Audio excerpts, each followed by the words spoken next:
अस्सलाम वालेकुम। पिछली वीडियो में हमने सेक्शन ए के जो है एमसीक्यू सारे सॉल्व कर लिए थे। इस वीडियो में हम सेक्शन बी के जो सब सेक्शन 1 है रीडिंग कॉम्प्रिहेंशन वाला क्वेश्चन वो हम सॉल्व करेंगे।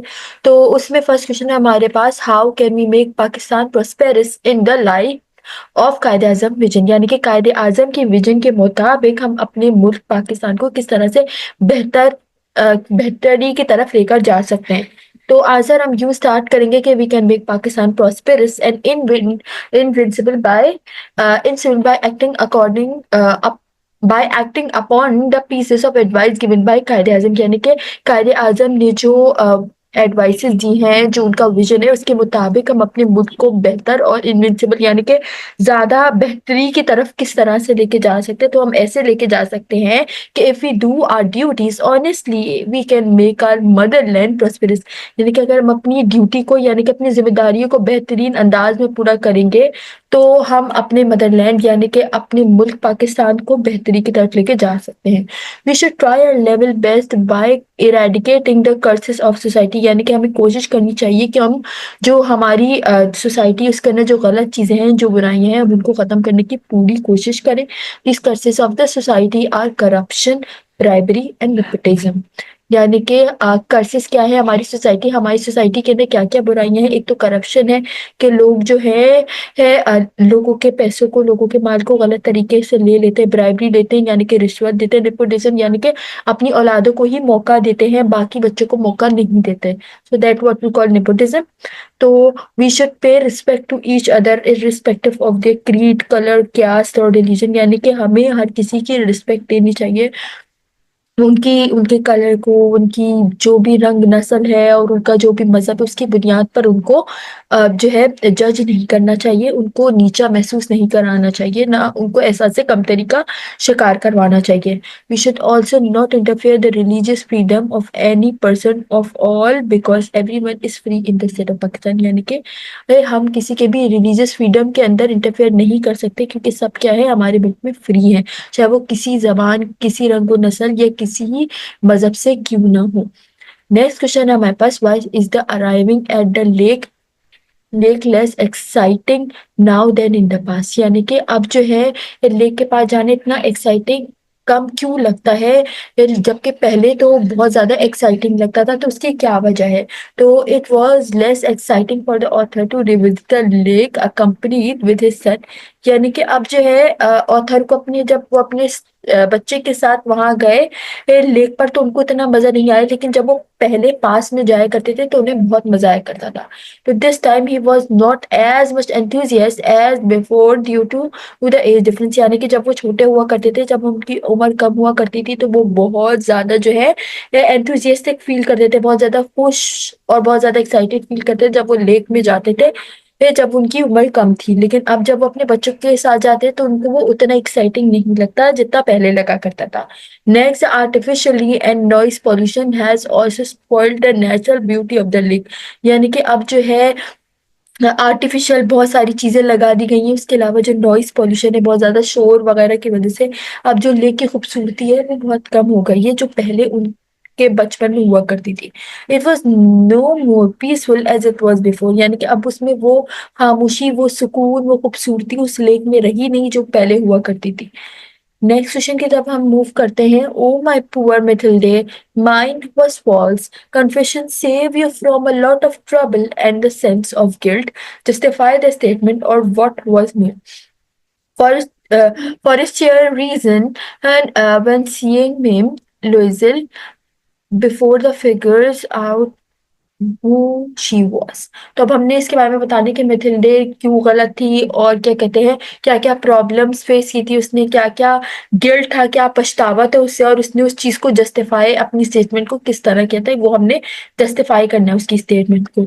और मैम फॉरेस्टर का जो रिएक्शन था मैम रिजल को देखकर अब ये समझ लेते पहले कि क्या प्रॉब्लम है, वो क्या था, वो हमने बताना है। तो मैथिल्डे की फ्रेंड जो थी मैम फोस्टर, वो क्या थी कि वो उन्होंने she meets her after long time, उन्होंने बहुत टाइम बाद जो थी मैथिल्डे ने मैम फोस्टर से मिली थी, जिसकी वजह से इतना गैप हो गया था, after a long gap, near a gap of 10 years, यानी कि इतना गैप हो गया था, 10 साल का अरसा हो गया था। Perhaps it was design to she does not recognise Mathilde old hard and crude with disheveled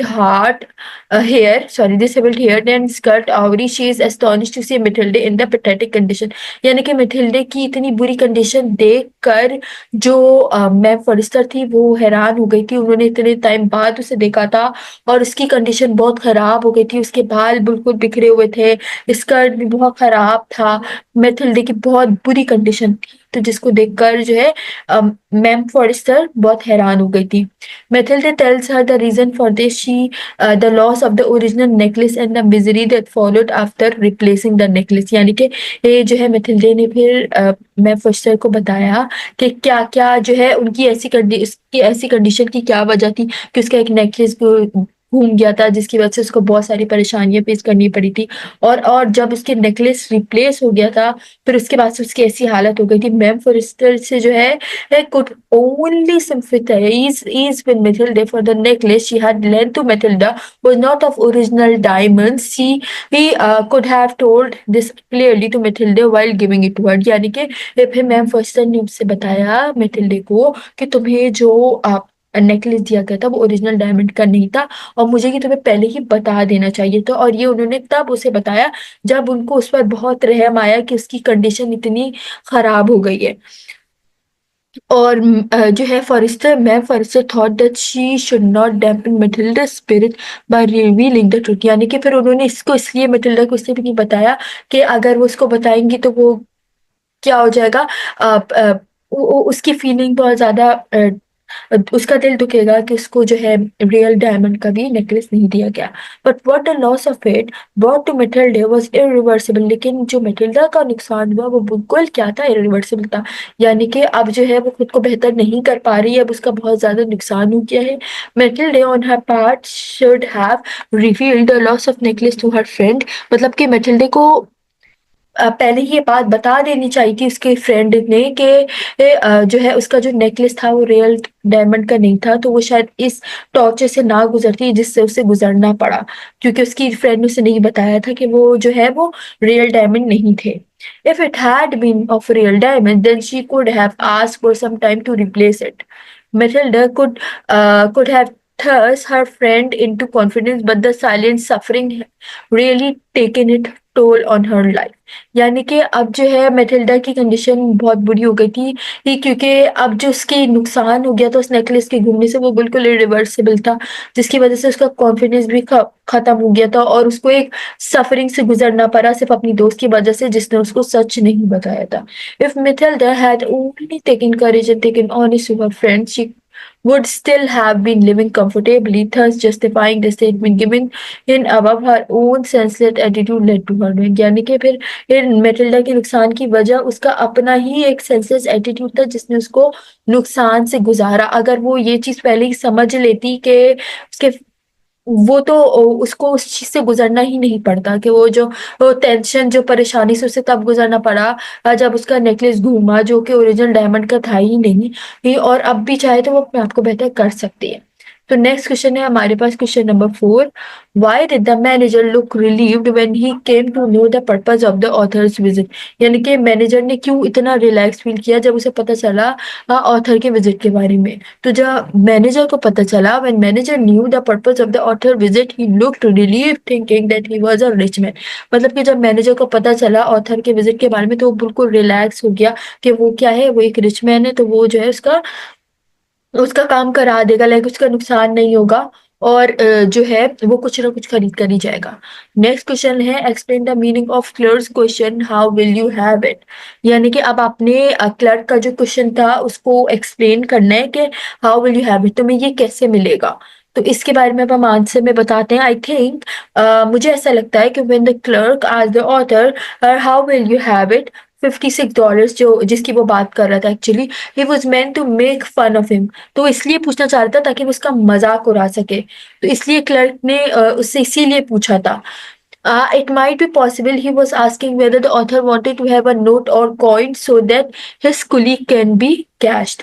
यानी कि वो इसलिए भी मालूम करना चाह सकता हो सकता था क्लर्क, ताकि जो है ऑथर जो है उसको कोई कॉइन दे दे या कोई नोट दे दे जिसको वो कैश करा सके और उसका फायदा हो जाए। तो लेकिन एक्चुअल में वो क्या करना चाह रहा था, वो सिर्फ उसका मजाक उड़ाना चाहता था, वो उसकी इंसल्ट करना चाहता था, नथिंग एल्स। नेक्स्ट क्वेश्चन है हमारे पास, what was the experience of Stephen Leacock while he was opening his bank account. यानी कि जो स्टीफन ल्यूकॉक था उसका क्या जो था एक्सपीरियंस रहा था जब उसने अपना बैंक अकाउंट खुलवाया था।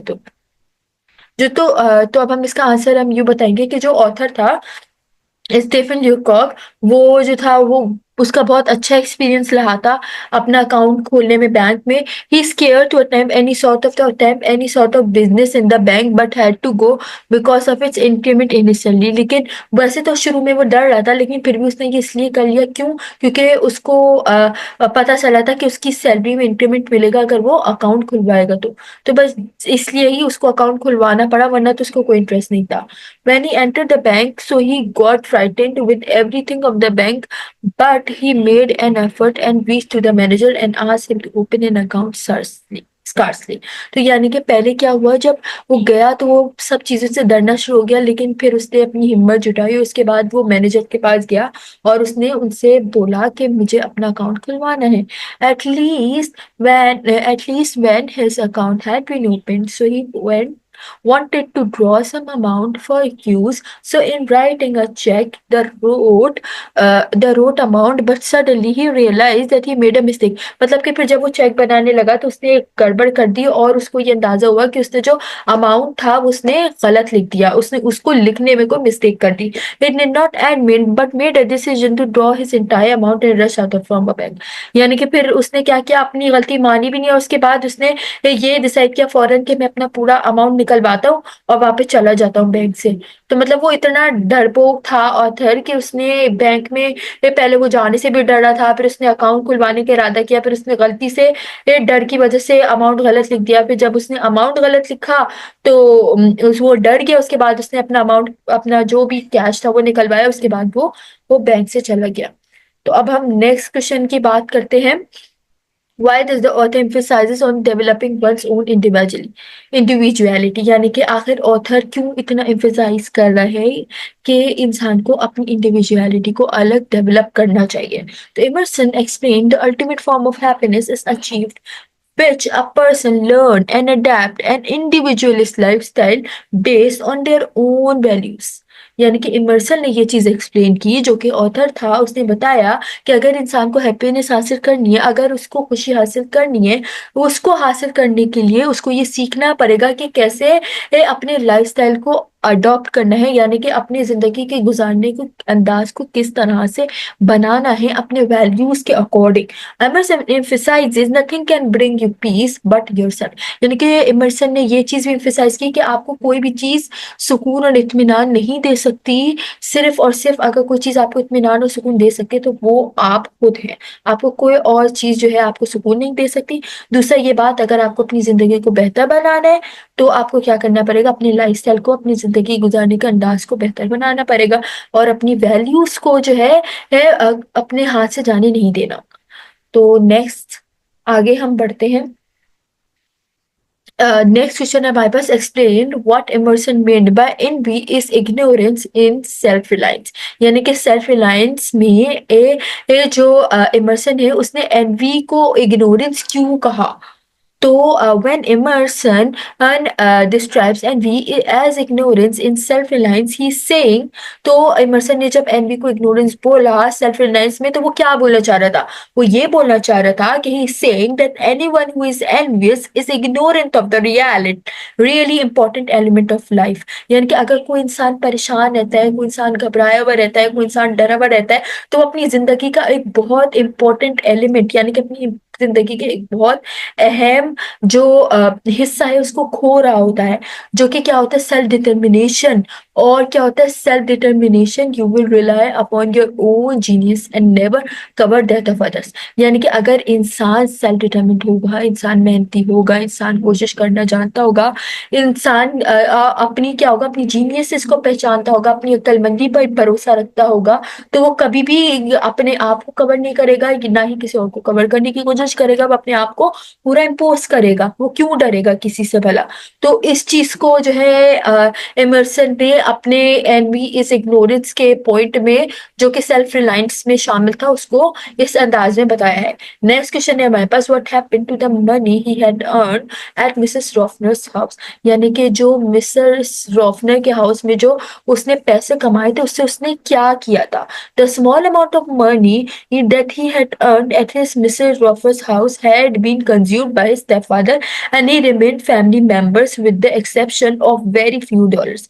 यानी कि जो पैसे उसने मिसेस रॉफनर के घर से कमाए थे, वो उसके स्टेपफादर ने ले लिए थे, और उसके पास बस बहुत कम अमाउंट, कुछ डॉलर्स ही बचे थे, कि जिससे उसे अपनी जो है फैमिली मेंबर्स का गुजारा करना था। सो he had very little money with which he could buy clothes and pay his traveling expenses। तो उसके पास बहुत बहुत कम पैसे बचे थे कि जिससे वो कपड़े खरीद सके, अपने अपने गुजारा कर सके, और अपने जो ट्रेवल एक्सपेंसेस है उसको पूरा कर सके। तो सिंपल सा आंसर है कि मिस्टर रॉफनर के पैसे कहाँ खर्च हुए, उन्होंने अपने उनके स्टेपफादर ने ले लिए थे, जिसकी वजह से उन्हें बहुत सारी इश्यूज पेश आए, उसकी वजह से वो अपनी क्लोथ भी नहीं ले सके, और उसके अलावा अपनी ट्रेवल एक्सपेंसेस को भी पूरा नहीं कर पाए। तो moving on to next question, what is the geographical location of Singapore city. कि जो जियोग्राफिकल लोकेशन है वो सिंगापुर सिटी की वो क्या है, ये तो सिंपल सी लर्न करने वाली चीज है कि वो कहाँ मौजूद है, किधर मौजूद है, कितने किलोमीटर का वो है, कौन से कंट्री में मौजूद है, क्या चीजें, ये सब आपने बताना है। ओके, जैसे अब हम located in south east Asia, तो ये कौन से कॉन्टिनेंट में मौजूद है, साउथ ईस्ट एशिया के मौजूद है सिंगापुर। ठीक है, consist of a 30 mile long island. इसका कितना मील लॉन्ग आइलैंड है, ये भी आपको सिंपल याद रखना है कि 30 माइल लॉन्ग आइलैंड है जिसका नाम क्या है, प्यूलाओ, यूजोंग और मेनलैंड सिंगापुर। ये सिंपल याद रखना है आपने, सराउंड बाय 62 स्मॉलर आइलैंड। यानी कि जो सिंगापुर सिटी है उसको किसने सराउंड किया हुआ है, 62 छोटे छोटे आइलैंड्स ने सराउंड किया हुआ है। The country neighbours include Malaysia to the north and Indonesia to the south. यानी कि अब जो सिंगापुर सिटी है उसके नॉर्थ पे क्या है, मलेशिया है, और उसके साउथ पे क्या है, इंडोनेशिया है। It is one of the advance countries of the world. मतलब ये सिंगापुर ऑब्वियसली आपको पता है कि ये जो है दुनिया के एडवांस कंट्रीज में इसको शामिल किया जाता है। The people who live there are rich and prosperous. मतलब जो लोग यहाँ रहते हैं वो क्या होते हैं, वो रिच होते हैं, बहुत अमीर होते हैं, बहुत तरक्की की भी उन्होंने ये सब चीजें आपको, सिंपल सा पॉइंट है, इसमें लर्न करने वाला कुछ भी नहीं है, वो सॉरी समझने वाला कुछ भी नहीं है, ज्यादातर आपको लर्न ही करना है। नेक्स्ट क्वेश्चन है हमारे पास, what causes demotivation in career. मतलब कि लोगों के कैरियर के अंदर उनको डीमोटिवेट क्या करता है, यानी कि उनकी हौसला शिकनी क्या चीज करती है। The following point causes employees to lose motivation. मतलब के कुछ पॉइंट्स होते हैं जो कि एम्प्लॉयज की मोटिवेशन को जाया करने की वजह पड़ती है। एक तो बोर्डम के, मतलब वो बहुत ज्यादा तंग हो जाते हैं, बहुत ज्यादा बोर हो जाते हैं, उनका कुछ करने का दिल नहीं करता है, तो ये भी एक वजह हो सकती है कि वो अपने कैरियर से डिमोटिवेट होने स्टार्ट हो जाते हैं। सेकंड ये होता है कि lack of confidence and management decision. यानी कि जब आपको पता है कैरियर के अंदर जब आपको जॉब कर रहे हो तो आपकी जो डिसीजन मेकिंग स्किल होती है वो कितनी मायने रखाती है, आपका कॉन्फिडेंट कितना मायने रखाता है। तो ड्यूरिंग योर कैरियर लाइफ अगर किसी की मैनेजमेंट डिसीजन अच्छे नहीं होते तो उसको बहुत ज्यादा प्रॉब्लम फेस करनी पड़ती है, जस्ट बिकॉज ही और she is under confident. Okay, तो थर्ड पॉइंट है हमारे पास अनसूटेबल वर्किंग एनवायरनमेंट।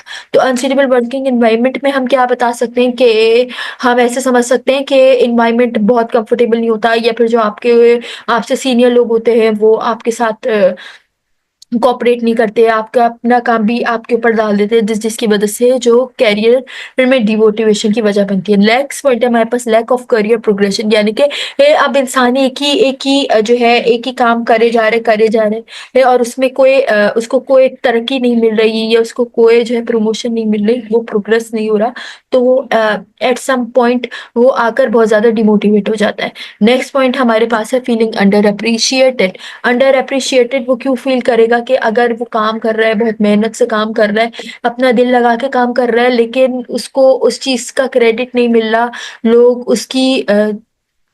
लोग जो है उसको अप्रिशिएट नहीं कर रहा है तो वो डिमोटिवेट हो जाता है। नेक्स्ट पॉइंट क्या है? नेक्स्ट पॉइंट है कि issues outside of work such as family illness हो गई, बेरमेंट और फाइनेंशियल वर्डीज। मतलब समटाइम्स ऐसा होता है कि लोग अर्न करते होते हैं लेकिन उनकी अर्निंग इतनी नहीं होती कि जिससे वो अपना गुजर बसर कर सकें, ठीक है। तो उसकी वजह से भी वो डिमोटिवेट हो जाते हैं, या फिर उनके फैमिली में कोई बीमार हो जाए, वो बेरेबलेंट, एनीथिंग लाइक दैट, तो उसकी वजह से भी वो डिमोटिवेट हो सकते हैं। नेक्स्ट अब हम क्वेश्चन की तरफ मूव ऑन करते हैं। नेक्स्ट क्वेश्चन है हमारे पास, what is an aptitude test? Aptitude test क्या होता है? How does it help in choosing a career? मतलब कि एप्टीट्यूड टेस्ट क्या होता है और आखिर वो एक करियर को चूज करने में आपकी किस तरह मदद करता है। अच्छा, ये एप्टीट्यूड टेस्ट के बारे में तो आपको पता ही होगा, जैसे एम कैट होता है, ई कैट होता है, लैट होता है, मुख्तलिफ टेस्ट होते हैं, एडमिशन टेस्ट जो होते हैं, जिससे आपको यूनिवर्सिटी के अंदर एडमिशन मिलता है। तो अब हम इसके आंसर को पढ़ते हैं। A career aptitude test is a test you take to learn more about yourself and to discover what careers you have to potential to excel in. यानी कि जो एप्टीट्यूड टेस्ट होते हैं, उससे आपको बहुत कुछ सीखने को मिलता है, आपको अपने बारे में पता चलता है, आप अपने आप को डिस्कवर करते हो और आपको अपने पोटेंशियल के बारे में पता चलता है कि आप क्या क्या चीजें कर सकते हो, आपके अंदर क्या क्या चीजें क्या क्या खासियात मौजूद है कि जिनको आप पूरा करके अपने आप को और बेहतर की तरफ लेके जा सकते हो, या आपको कौन सा कैरियर चूज करना चाहिए उसके बारे में आपको पता चलता है। Next, an aptitude test plays an important role in understanding the personality of a person। यानी कि aptitude test जो होता है एक बहुत अहम रोल प्ले करता है इंसान को अपनी पर्सनैलिटी को समझने में, अपने आप को जानने में, अपने आप को पहचानने में, अपने आप को समझने में। तो ये एप्टीट्यूड टेस्ट एक बहुत इंपॉर्टेंट रोल प्ले करता है। When a person is aware of one strength they can make an informed decision. यानी कि जब इंसान को अपने बारे में पता होगा, अपनी खूबियों के बारे में, अपनी खासियत के बारे में पता होगा, तो वो जो डिसीजन लेगा वो बहुत सोच समझ कर लेगा और उसका जो डिसीजन होगा वो गलत गलत नहीं हो पाएगा फिर। तो नेक्स्ट क्वेश्चन की तरफ हम मूव करते हैं। What do the wise man do to make the slave realise about the security of the boat? यानी कि वाइज मैन ने ऐसा क्या किया था कि जिससे स्लेव को ये अंदाजा हुआ था कि उसको अब अपनी बोट की, यानी कि अपनी किश्ती की सिक्योरिटी की जरूरत है। The slave had never been at the sea. यानी कि स्लेव जो था वो कभी भी समंदर पे गया ही नहीं था। तो ही वॉज टू टेरिफाइड, वो बहुत डरा हुआ था। The king tried his level best but could not be able to pacify him. यानी कि किंग ने बहुत कोशिश की उसको समझाने की, लेकिन वो क्या कर सका, वो अपनी चीज में कामयाब नहीं हो सका। The wise man through him in the water. तो अक्लमंद आदमी ने क्या किया, उसे धक्का दे दिया पानी में। He was very close to death, मतलब बिल्कुल वो मरने के करीब था वो slave. He learn that boat is quite safe for him. तो उसको अंदाजा हुआ कि बोट उसके लिए कितनी जो है उसकी सेफ है, उसके लिए कितना उसको बचा सकती है। When he managed to get back into the boat, he was completely pacified and sat calmly in the boat। फिर जब वो बोट के अंदर आया तो वो बहुत ज्यादा सुकून में आ गया, रिलैक्स हो गया, और फिर वो कोने पे जाके कोना पे बैठ गया। तो वाइज मैन ने क्या किया था, उसको बस पानी में धक्का दिया था जिससे उसको स्विम करना है। उसके बाद फिर वो बोट तक पहुंचा और बोट में आकर उसको सुकून का उसने सांस लिया कि अब जो है मैं एक सेफ जगह पे पहुंच गया हूँ, और फिर वो जाके कॉर्नर पे बैठ गया। अब हम नेक्स्ट जो है वीडियोस के अंदर सबसेक्शन 2 पोएट्री के क्वेश्चन सॉल्व करेंगे। जज़ाकल्लाह।